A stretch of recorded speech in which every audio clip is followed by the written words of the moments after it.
अध्याय 2 श्लोक 64। लेकिन जो मन को वश में रखता है वह इंद्रियों के विषयों का भोग करने पर भी राग और द्वेष से मुक्त रहता है और भगवान की कृपा को प्राप्त करता है। यह विनाश की प्रक्रिया विषय भोगों का चिंतन करने से आरंभ होती है। सुखों की लालसा करना आत्मा के लिए उसी प्रकार सहज है जिस प्रकार से भौतिक शरीर की प्यास समाप्त होने की इच्छा। यह विचार करना भी कठिन है, मैं कभी सुखों का चिंतन नहीं करूंगा क्योंकि यह आत्मा के लिए असहज है। इसका सरल उपाय यह है कि सुख का चिंतन उचित दिशा अर्थात भगवान में हो।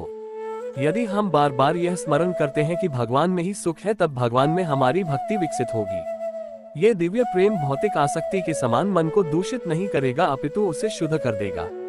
भगवान शुद्ध तत्व है और जब हम अपने मन को उनमें लीन करते हैं तब मन भी शुद्ध हो जाता है। इस प्रकार श्री कृष्ण हमें मोह और कामनाओं का त्याग करने का उपदेश देते हैं। यहाँ वे केवल लौकिक मोह और कामनाओं के संबंध में चर्चा कर रहे हैं। आध्यात्मिक आसक्ति और कामनाओं का त्याग नहीं किया जाना चाहिए क्योंकि वास्तव में ये अति वंदनीय है। मन के शुद्धिकरण के लिए इनका संवर्धन आवश्यक है।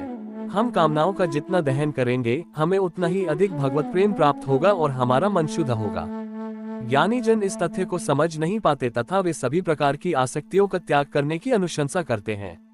श्री कृष्ण कहते हैं कि वे लोग जो अपने मन को निष्काम भाव से मुझ में स्थिर करते हैं वे माया के 3 गुणों से ऊपर उठ जाते हैं और वे परब्रह्म की अवस्था को प्राप्त कर लेते हैं।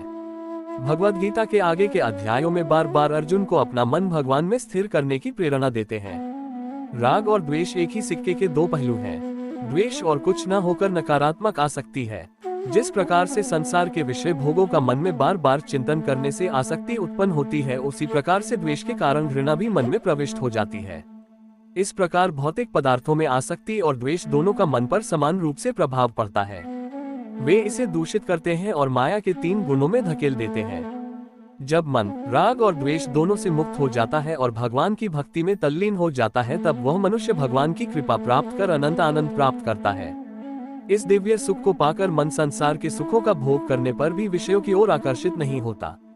इस प्रकार से स्थित प्रज्ञ मनीषी इंद्रियों के विषयों स्वाद, स्पर्श, गंध, श्रवण, रूप का हमारे समान भोग करते हैं, लेकिन फिर भी वे आसक्ति और द्वेष दोनों से मुक्त रहते हैं।